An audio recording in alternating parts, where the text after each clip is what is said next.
All right. Welcome to Mixed Emotions Podcast.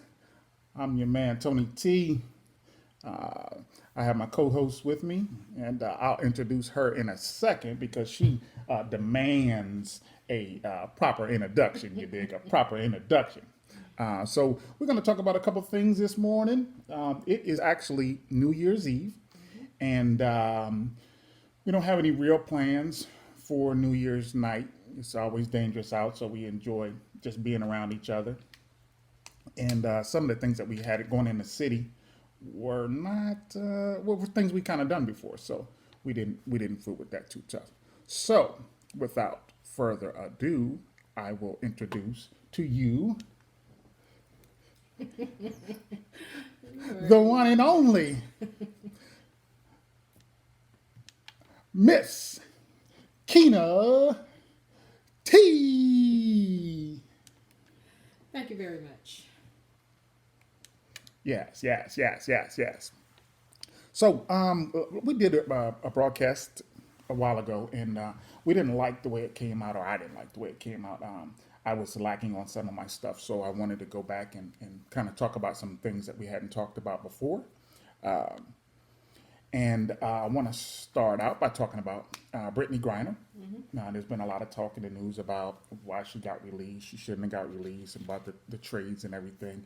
So, how do you feel about Brittany Griner being released? And we're talking about Brittany Griner, the WNBA star, two-time Olympic gold medalist for the United States, who had been arrested over in Russia. They said that she was trying to come in with some hashish oil, which I think may have been a vape or a pen or something like that, right? I understand. Right. And she got sentenced to, this was back in February. So she got sentenced to 9 years for that little bit amount. And we waited to get her back. They tried to get her back, They finally worked out a deal with getting her back with a swap for a Russian prisoner. So what do you think about that? Well, my feelings are that we did the right thing. We, as the government, United States, I know it's a lot of back and forth about why we would trade a celebrity, as in BG, Brittany Griner, but I think that we did the right thing. I don't believe that Victor Bout. Yeah, Victor Bout, He didn't have aka the Merchant of a Death. merchant of death. Right. I know. So he was like the most prolific arms dealer in the world or something at the time that we arrested him and charged. But he had done how many years? Maybe 10 years or something Right. like that. 10 years, yeah. So it wasn't like he was going to be spending his life in prison here. So I just feel like it was a good trade. I know people wanted Paul Whelan to come home with her, and the government did as well, and so did Brittany. But that was just not an option for Russia. Agreed. And when they talked to Paul, Paul's not upset that Brittany came home. He just kind of upset that he didn't get to come home. Exactly. His family is very supportive. Right. And I think when you look at what they've gone through or how they got there, the circumstances are a bit different between Paul and Brittany. Of course. Because they said that they think that Paul's a spy. I don't know if he's a spy or not. I know he had dual citizenship. I know he went back and forth a couple times, but then again, so did Brittany. But Brittany went to play basketball. I'm not really sure what Paul was doing. But either way, he's still a U.S. citizen, and we want him to come home. We know he's not doing well over there in their prison, and the person that was here for 25 years is nothing compared to the time that he's already spent over there. So I agree. I just don't think that we should be comparing her to him because it's literally apples and oranges. And then it's Putin. He doesn't play fair. He changes the rule every time. Go ahead. Well, that's what he does. He uses our politics and what's going on in our country as to divide us. And then you already, immediately when the trade was announced, you just have people saying, we should have, Paul was our military, U.S. military personnel or former, and we should have, gone for him first without really, getting into the facts of the case or the trade, the swap. Like that just was not an option. Right. But we don't want it to be like. We want it to be like everything that we know, everything we got off the news. That's what they were talking about, and that's what all was on the table for negotiations. When everything that I read said he was never on the table for negotiation. They As don't far want as to Russia's side, right. you As know, far as we Russia. wanted him. Oh Yeah. yeah. They actually want him in. I don't recall who this person is, but they actually want Russia wants Paul released for someone else that's held in Germany. Right. Yeah, so it's like, and who's like an actual murderer. So it's just like, no. This is what we had at the time. I think that I agree with what President Biden and his administration did. I think that was the best. Absolutely. And a lot of people want to make it a political thing. President Biden shouldn't have did this. President Biden shouldn't have did that, or how it would have worked. If Donald Trump was in office, who I commonly refer to as Dumb Donald, if he was in office, he would have did the same thing. Well, he was in office Right. 2 years when Paul first went in. He didn't do anything with the case. But he didn't have Brittany up there. I mean, he would have did something when it comes to getting Brittany. I think he would have tried to get her because he brought those ball boys home. Mm-hmm. Remember when they got caught up over there? So he would have did something. He probably would have did the exact same thing because that's the only thing that was on the table. Mm-hmm. Exactly. I mean, yeah. So and they made it clear to us that it was Brittany or no one. Brittany or nothing. Yeah, they don't care. So what do we do? Leave Right. her there? Yeah, they don't care about anything what you thinking about. Yeah, I think that our attention and our focus should be more placed on the dictatorship of Russia, Putin, and how horrible of a person he is versus, all the back and forth within this country. Right. And we have somebody else over there that I guess they're not talking a lot about. Is it Mark Fogel? Mm-hmm. Mark has been over there how long? Oh gosh, I don't know exactly. He's only been there a year. Let me see. Has it been a year? Okay. Yeah. The difference, though, between Mark, Brittany, and Paul is that Mark has not been designated as wrongfully detained. Right. So he wasn't. He's another one that it wasn't an option for him because, for some reason, they feel like his case doesn't meet the standard. Which I don't understand that. I don't understand that. He brought over a significant amount of marijuana that was prescribed from his doctor for chronic pain. And so, he was charged with that and sentenced to that, but I don't understand why. Brittany did the same thing. It wasn't that much, but she did it. And so why was she considered wrongfully detained? Right. And not Mr. Fogel. And I'm not one to say that she was wrongfully detained. She broke the law. She Right. broke the Russian law. So I don't think she was wrongfully detained. I think the what we have in this country they don't have over there is that the punishment fits the crime. Mm-hmm. Where in this case the punishment did not fit the crime. In the United States, had it been a time where we were prosecuting for marijuana, she would have got probation or a fine. So the punishment doesn't fit the crime of what she had. But you and I have talked before.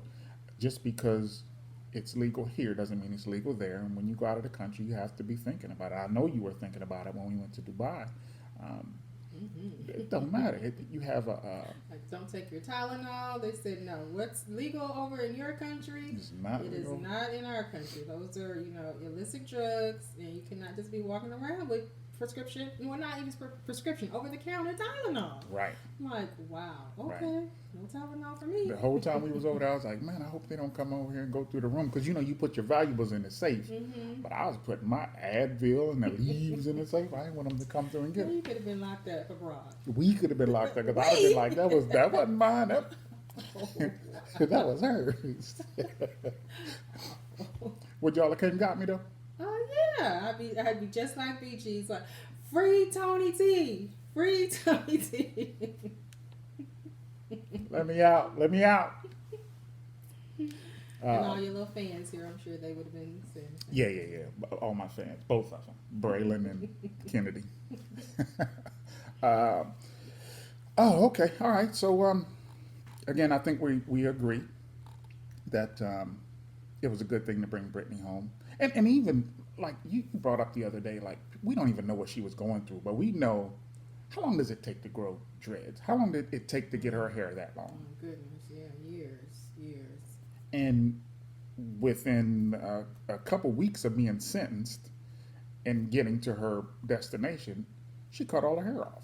And not because she was wanting to be defiant, right? She cut it off because it was freezing. It's cold over there. A matter of survival for the winners over there Right. in their prison camp. She was in a prison camp, and it was so cold in there. She said when she would, well, you know, the reports are that when she would wash her dreads, they would literally freeze, Mm-hmm. because she could not adequately dry them.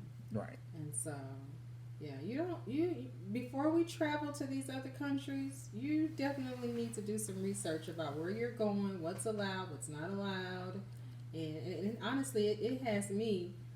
And I'm a person that loves to travel, but it's got me feeling a little weary. Like I don't know if I want to go here or there or so much anymore because It's dangerous.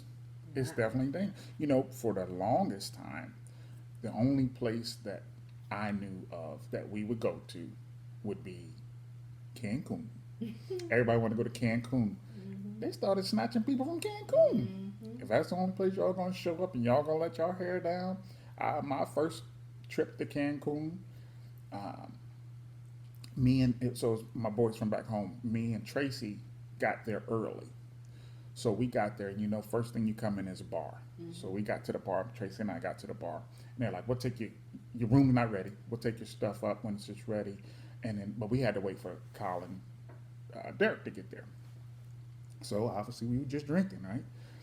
We probably sat there 3.5 hours wow. before Kyle and Derek arrived, and our room was ready.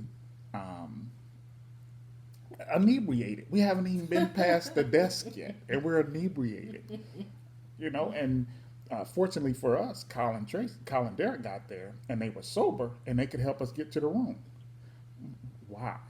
Why am I doing that? Now, when we go, that's different because um, we're not going to both be ever inebriated. One person's going to be driving, right? So not driving a car, but one person's going to be making sure the other one's all right. Normally, that's me making sure you're all right. The lies. You and my daughter. The lies. The last vacation we had, I was the only sober one on the trip. Please coach your mouth. What? I was the only sober one. I had to watch everybody. So yeah. When did this happen? See, that's what I'm talking about. You don't even remember because you were inebriated. I don't remember any of that. In Jamaica. Oh no! I remember walking y'all back and forth to the bathroom, just trying to take care of y'all. Yeah, that You must remember have been that. true. Sound like somebody was at our door, but I know they won't get in. What about when we were talking about what about the Mexico trip? What was the was it Mexico? The young ladies that went to Mexico. Oh, you mean in the Shanquella Yeah. Robinson case? Yeah. Okay, so that was a case with the young lady going on a trip with her friends. Cabo? Was it Cabo? Let's see.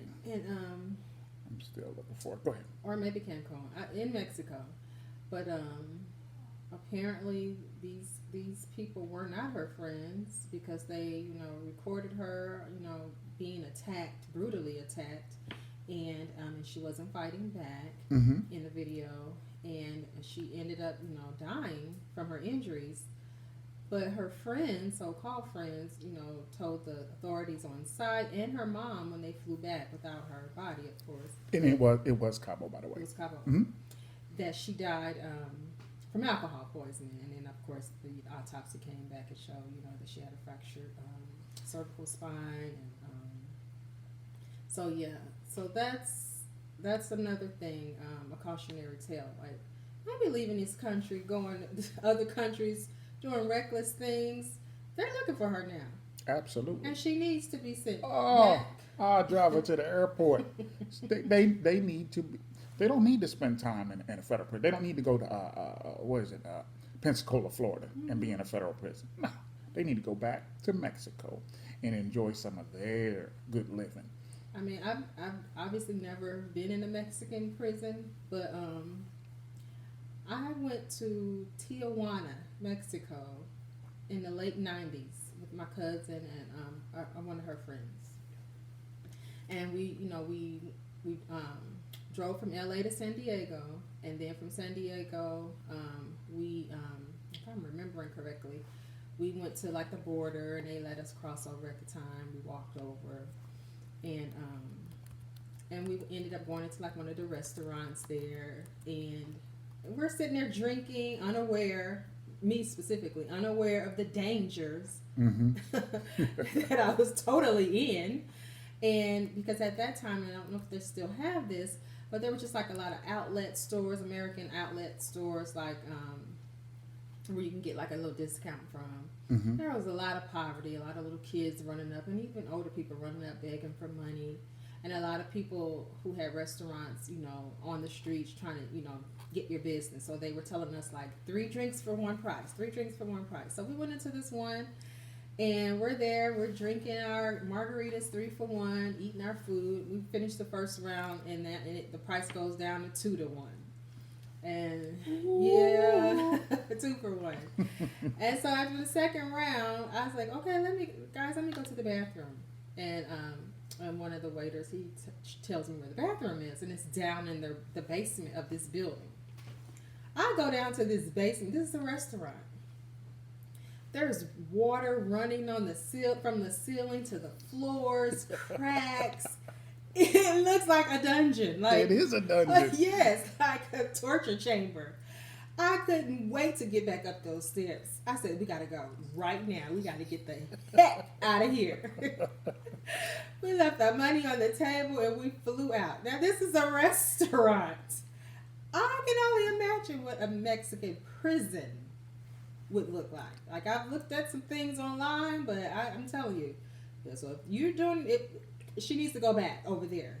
Oh, Where absolutely. she's big and Absolutely. bad, and perhaps some of the people that was with her, because they allowed it to happen. Oh, I agree. I agree. And it's, in this country, we say you're innocent until you're proven guilty. Well, this is not being tried in this country. This is being tried over there, and they're guilty until they prove themselves not guilty. And in the video, video over there is not like a video over here, because we're going to have 1,000 people come out to start picking this and that and this and that, and this was like, they're not going to get that over there. Yeah, no, there's no lawyer. There's no Mexican lawyer that's going to come to the defense saying, well, this is what he meant when he said it. No, they're going to say, is that you in the video? Yep. Is that you in the video? Yep. Off with the heads. Right. Put your hands behind your back and get your ass over there. Yeah. So Yeah. yeah, it's gonna be interesting. I don't even know. I haven't read it. Did they catch him as of yet? I don't believe so. The last I read was that the Mexican authorities had the warrant or whatever out for her, but I guess it has to go through some type of process to have her sent there. Oh yeah, for sure. So we definitely have an extradition treaty with Mexico because we get so many of their dope dealers over here, and they get so many of our dope dealers over there. So we got to be able to swap them back. The cartel will come over here frequently, and when we catch them, again, what we're going to do with them, it's not going to be too much. My time in the DEA, we ran into those people. We caught those cartel people, and they were, I don't want to say they were happy to stay here, because the consequences of catching a couple of these mules over here is, yeah, we have them, they're going to go to prison, but their consequence is that the cartel's holding their families back in Mexico, and they're going to kill their families when they don't make their checkpoints. So the consequences for them, it was already done. Once we intercepted them and they didn't make that next checkpoint, they already knew their families were going to die.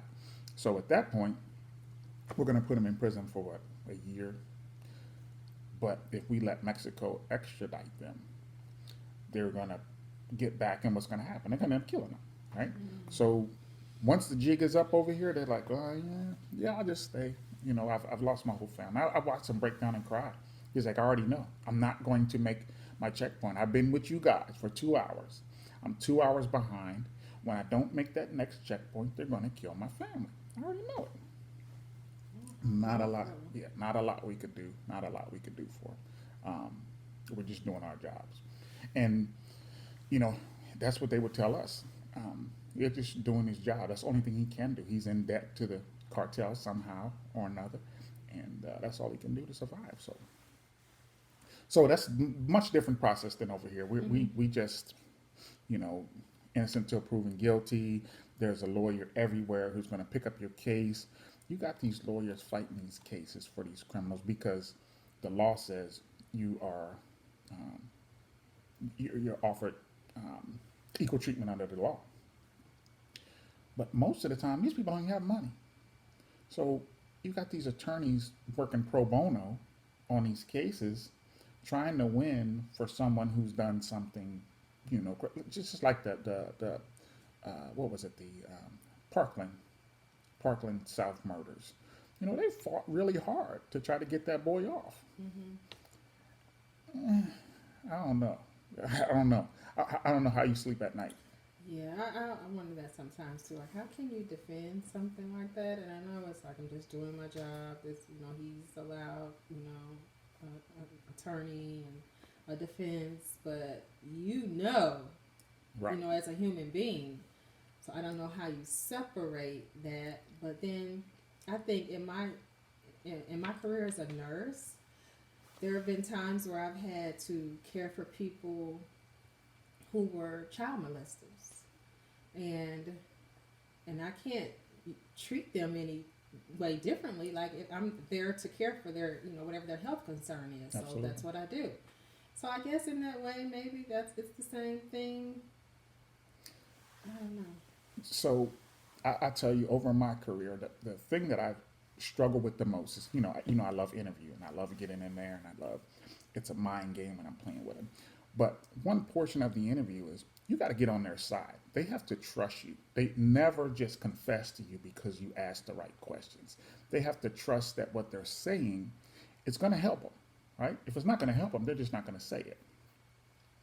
So, so I have to get a bond with this person, right? I have to get them to trust me. And getting a bond with a rapist or a child molester is like the nastiest thing ever. I mean, I feel like when I come out of there and I got the confession and I know they're going to prison, I feel like I'm a part of them and I need to go take a shower. I need to get that off of me. Oh, it's horrible. Because you got to say things like, I understand. I understand. Yeah, I know. Hey, I can see how you feel like that. I can't see how you like a 4-year-old baby. Right. But you gotta say that, and before you know it, they've given a confession, and we're sending them to jail forever. Now I gotta cleanse myself. You dig? So that's pretty rough. Just wanted to switch gears. A couple days ago, we lost the icon here in St. Louis, Demetrius Johnson, former NFL player. So I didn't know Demetrius personally, but I did listen to his radio show, and I know he did a lot in the community. But when I was down in Brooklyn, we had a couple families that needed food, and I reached out to Demetrius, and Demetrius responded. They actually sent some food over. Again, I didn't know him, but they actually sent some Christmas meals over for them, turkeys and hams and everything. So he was just a stand-up guy, and he's definitely going to be missed. He was at the young, tender age of 61, but great dude, great dude. He's going to be missed here in St. Louis, and we just wish his family Godspeed and hope everything works out for them. Yes, yes, yes. Something I didn't think about talking about, but what do you think about that thing we saw this morning about the arrest? Oh my gosh, you're in my brain. Because I was thinking the same thing. Maybe we should talk about the murders. Yeah, yeah. Okay, because I had a lot of questions for Tony today about those murders. So, for those of you that don't know, there were 4 college roommates. I believe they were all living in the same home, and they were brutally murdered. There were 2 other roommates. Well, one of them wasn't a roommate that got murdered. I think he was a boyfriend of one of the girls or something like that. But there were 2 other people in the home that weren't harmed. But and so there were a lot of concerns about this case going cold, and there were they got, I believe, over 19,000 tips, and some of them were erroneous, and they have to filter through all this. But I am just so amazed at the level of work it took to catch this person, because apparently there was a car, they were looking for a white Hyundai, and I don't know if it was circling the area, the home, or wherever near the murder scene, but I guess they found that eventually. And then there was some DNA at the crime scene, some distant DNA at the crime scene that they were able to match through one of the online, like, what do you call them? Ancestry. Yeah, something like that. And so I'm like, wow. They haven't said what evidence they found at the home, the DNA. So they did suggest, one of the reporters, that it could be something like under the fingernails, some skin cells or something, because there were a couple of the victims that had defensive wounds. Right. So